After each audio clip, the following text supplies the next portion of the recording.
Hi guys, I've put my recently acquired grass tufts to good use. I've based up the Romans and I've done the shields, so I've tried some freehanding on these.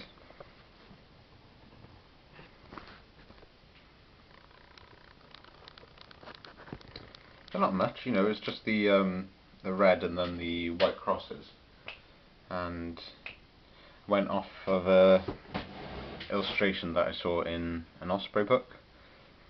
So I've got a compilation of the Roman Army Osprey books in a book just called the Roman Army. So it's an edited collection by Chris McNabb or someone. Very handy. So that's got the Roman Army pretty much covered from the Republic through the early Imperial period. And it even goes to the later Roman Empire as well. So if you want a good read, try and track that down on eBay or A-Books or something. Yeah, that's a good one. So I've painted up this unit, which you've already seen, but I've now based them and done the shields.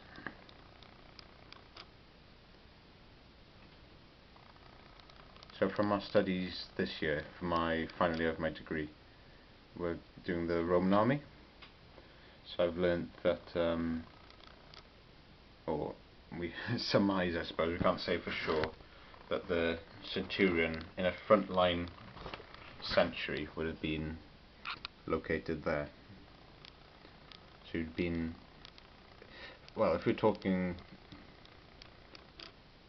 the other way around, he'd be in the right-hand corner. So this, if we're if we're talking from this direction, he'd be in the right-hand corner at the corner of the century.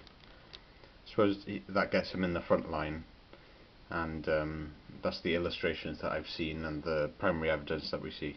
I suppose it doesn't matter that much, but that's where I'm going to plonk my centurion for sure. I'm going to have the Aquilifers and the musicians at the back. So the horn, I suppose, trumpet. He's going to be in the back centre, away from the actions, because I suppose he doesn't have a shield and sword, so it's just going to be tucked back there. Yeah, all told, these World Games models are not too bad.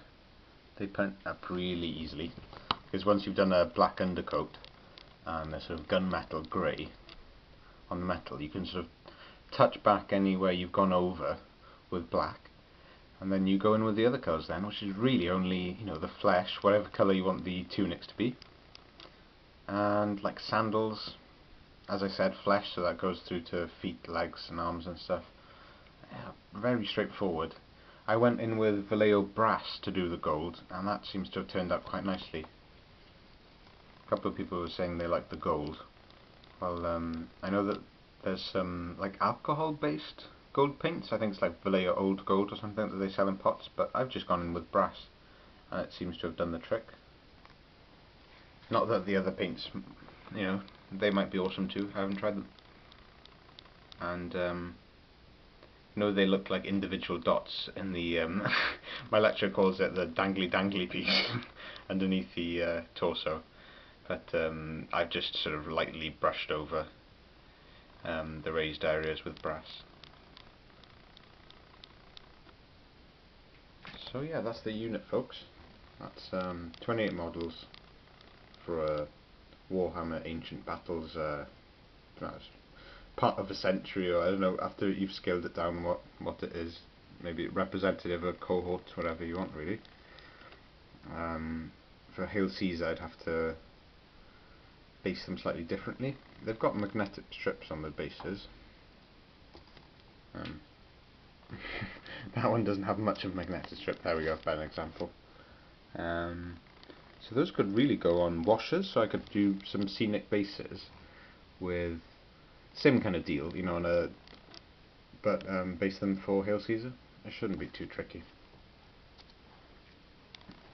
Just to get them up to the Hail Caesar basing standards, which Adam down the club was mentioning today when we were doing our Operation Market Garden campaign. He's quite keen to do Hail Caesar, so we can definitely move on to that. We're having a game Tuesday night of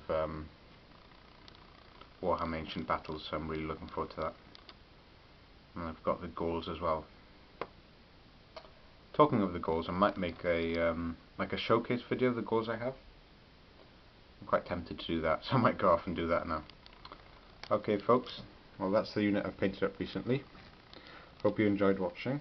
All the best. Ta-da.